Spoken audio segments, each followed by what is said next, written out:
Hello, good afternoon, welcome, and as you can hopefully see tonight, or today, this after morning, noon, this evening, tomorrow, it is August the either 12th or 13th, something like that. I think it's Wednesday. I hope it's Wednesday because if it's Thursday I'm supposed to be at work, but that's not happened. So we have got an Epiphone Genesis, as you can see.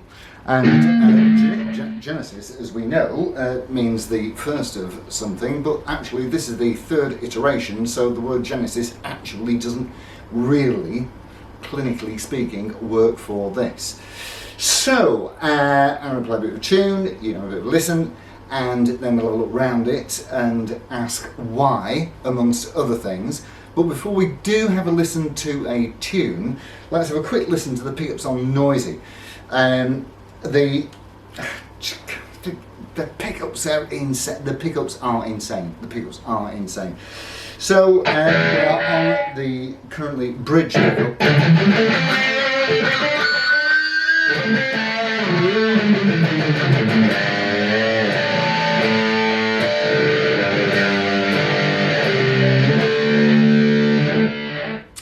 On to the neck pickup.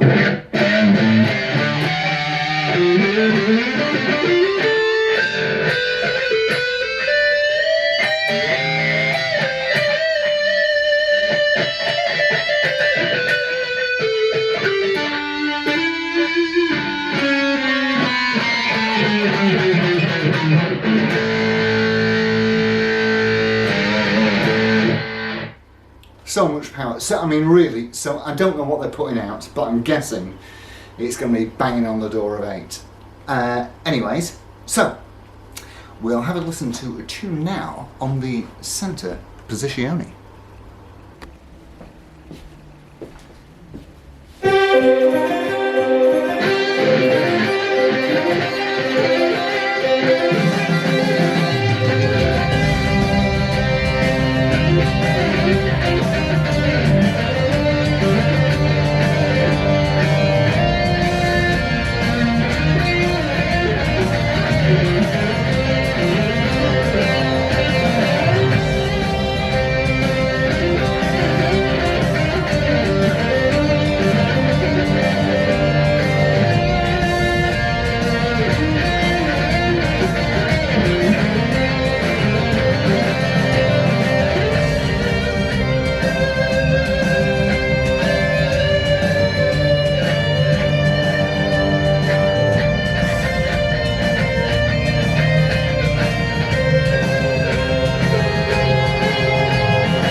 Yes, alright, so not my probably best piece of work, but then again I've only just, well, you know, excuses.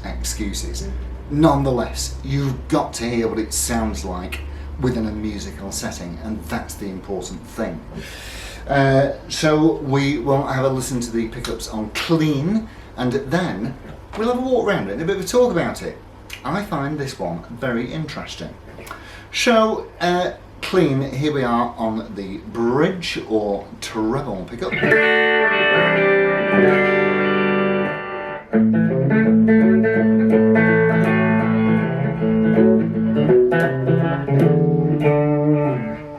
And onto the centre.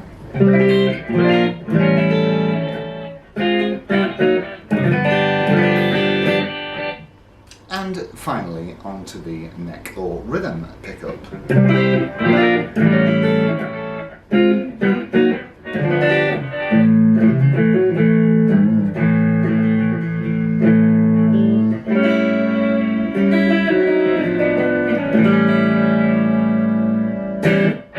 Alright, let's take the old strap off. Let's have a look round it and see what it's about and why it's about. So, we know what it is. We know what it is. We don't know why it is. What it is it's an Epiphone Genesis. And these things have been made for a while. This is the third version of it. They used to be insanely expensive, easy for me to say. They used to be insanely expensive because of all the bits and bobs and the build quality, which is quite frankly undeniable. Gold plated this and that, all the hardware is gold plated, and well, I'm saying gold plated, gold coloured. You've got like expensive kidney bean Grovers on it. We'll go through the good points first. It's got beautiful binding on it. Now, I always say that I don't like binding, but I'll qualify that. What I don't like is binding that goes over the nib ends of the frets. That's what I don't like, which is what you get with Les Paul standards. I don't like that, but I do like binding otherwise. So we have a double cut with a triple A maple flamed carved top, and that really is heart-achingly gorgeous, and it's got like a bit of a purple haze around the edge here, as you can probably see. So we have two really incredibly powerful humbuckers, which will be, I would imagine that I've not taken them out, I've not had a look, but I would guess that they'll be Epiphone Pro buckers. Let's go on to some of the bad bits, because there are some. The first thing I don't like is, look at the strings, the way they go over the other winders, over the other capstans rather. Ideally what you would have on that would be a string butler. Are you familiar with that? It just fits in and separates them so that they're not engaging with other parts of the machinery. Somebody has taken off the Made in China sticker.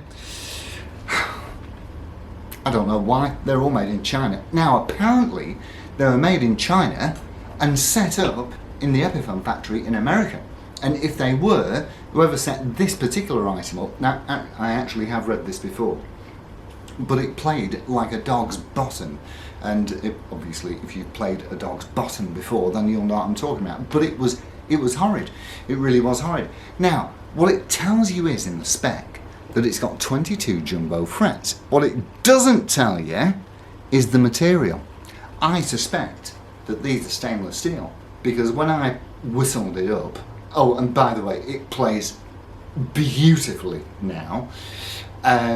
When I dressed the frets, they're like, I swear they're stainless steel. They're either stainless steel or something else that is really hard, because they took a bit of work, I don't mind telling you. But now it's, you know, it's fabulous, and the action, as you can see, is incredibly sneezingly, chord-changingly low, and it's a double cut. And I thought to myself when I saw this, I mean, I liked it. I like the features. I like this. Love the triple A flame maple top. That's top of the tree, literally top of the tree. Beautifully done. Mahogany body, mahogany neck. I mean, the specs are fabulous. And it's a double cut. And I thought to myself, look, why would you buy one of these instead of just buying a Les Paul? This seems to sort of answer a question that nobody asked. Anyway, so here it is, and that's what. So it's a double cut thing. It looks jolly nice. And so I asked the guy. I said, "So why did you buy this?" And he said, "Well, because it rather put me in mind of a Yamaha SG series from back in the 70s." And I looked at it and I thought, actually, and tell me if I'm wrong, please do, but doesn't that look a little bit like a Malcolm Young Gretsch? Does to me. Anyway, there it is. It is thick, it is heavy. I've not had it on the scale, but I'm guessing it's going to be 3.6 to 3.8. It's a solid instrument. It's full of good stuff. And like I always say to you, if you buy a guitar and it plays less well than you would like, take it to your local guitar tech.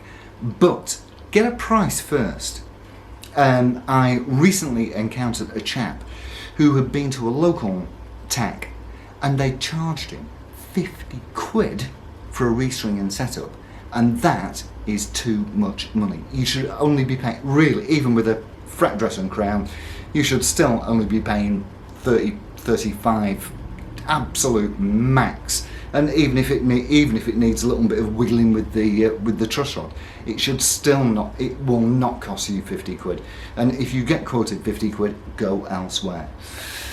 So there it is, the Epiphone Genesis. I've not looked at it. You can have a look at the serial number. Let me get my mush out of the way.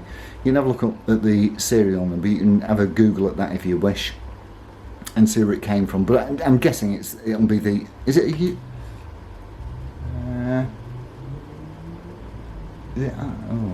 I can't even read the prefix. But I think that most of the Epiphones are made at the Unsung factory. But it might not be. I don't know. You'd have to have a look at that. But certainly.